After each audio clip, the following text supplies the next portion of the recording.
Olá, vamos fazer aqui mais uma sequência de aulas para esse mês de agosto, né? Valendo aí, referente à nossa quarta avaliação, nosso quarto conteúdo aí do mês. Então, nós vamos trazer hoje as figuras de linguagem. Neste caso, nós vamos trabalhar com 4 figuras de linguagem: o assíndeto e o polissíndeto, a metáfora e a comparação. A metáfora e a comparação a gente já viu em aulas anteriores, no entanto, a gente vai fazer uma revisão agora. Nessa videoaula, vamos falar sobre o assíndeto e o polissíndeto.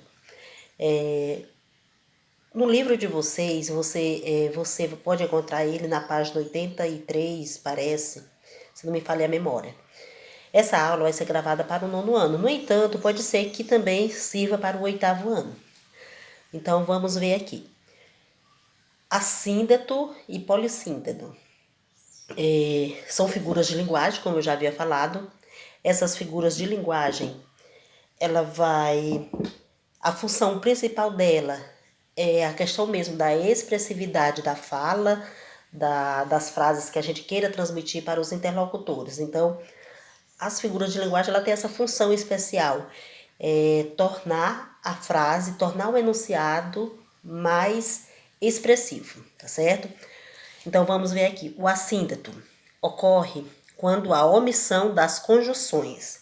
Aí a gente vai ter aqui exemplos. Mas vamos ver aqui. Lembra das conjunções? E, ou, mas, nem. Então, essas daí são as conjunções que eu imagino que vocês tenham estudado no 8º ano.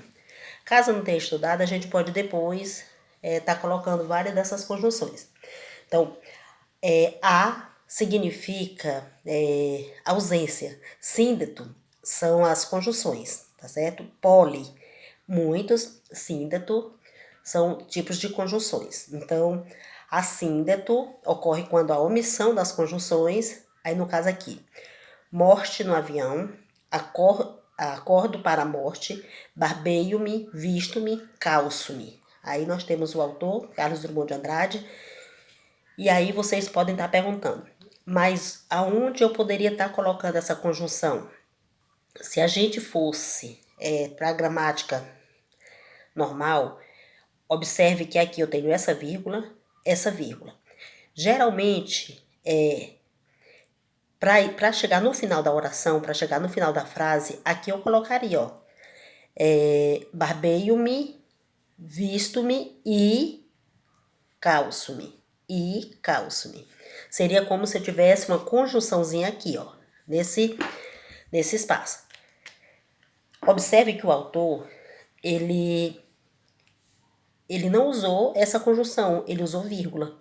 E na gramática, o que, que a gente aprende? A gente aprende que a vírgula, este i serve para substituir a vírgula em uma sequência, né? Nos dados de uma sequência. Então, observe que aqui teve a omissão, ou seja, não foi colocada a conjunção e. E isso daqui é assíndeto, tá certo? Quando há essa omissão das conjunções. Depois vai ter mais exemplos, aí vai ficar mais fácil para vocês entenderem. E aí nós vamos ter aqui o polissíndeto. Polissíndeto consiste na repetição de conjunções. Olha, enquanto o assíndeto é a omissão das conjunções, o polissínteto, como o nome já está falando, poli, muito, né? É a repetição de conjunções para garantir um texto mais expressivo. Aí nós temos aqui os exemplos. Observe aqui, ó. E o olhar estaria ansioso, esperando.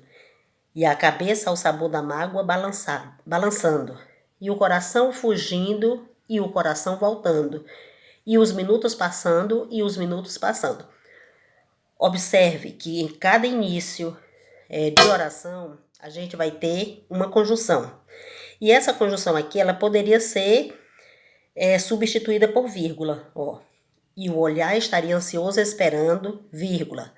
A cabeça ao sabor da mágoa balançando, vírgula. O coração fugindo, vírgula. O coração voltando, vírgula. Os minutos passando e os minutos passando. Então, a única conjunção que seria necessário aqui seria a conjunção e do final e essa e aqui do início, tá certo? Então, assíndeto é a omissão das conjunções, ou seja, não às vezes precisa e o autor não utiliza. No caso do polissíntedo, já é a repetição dessas conjunções sem tanta necessidade. Mas isso para quê? É para, como o próprio conceito aqui falou, para tornar o texto mais expressivo. Aí aqui eu tenho exemplos de polissíntedo. Por que eu coloquei aqui exemplos de polissíntedo? Porque o livro de vocês, ele não traz a figura de linguagem chamada assíndeto, ele traz a polissíntedo. Mas para a gente entender um, era necessário fazer uma releitura aí da outra, né? Então aqui, mais exemplos de polissíntedo. Então nós temos aqui, ó, as palavras vão e vêm, e vão e são como tempo. Olha aqui, e. Então isso aqui são conjunções, tá certo? Essas 3 palavrinhas aqui são conjunções. Essas conjunções, elas não seriam tão necessárias, mas o cantor aqui, né, no caso do Lulu Santos, ele utilizou essas conjunções para tornar esta frase mais expressiva. Nós temos aqui, não canto, nem danço, nem escrevo, nem desenho. Olha aqui as conjunções, ne e nem. Poderia ser assim, ó, não canto, vírgula, não danço, vírgula, não escrevo, vírgula, e desenho, nem desenho. Então aqui eu tenho a repetição da conjunção ne. Neste caso, eu tenho a repetição da conjunção e. E na conjunção i, desculpa.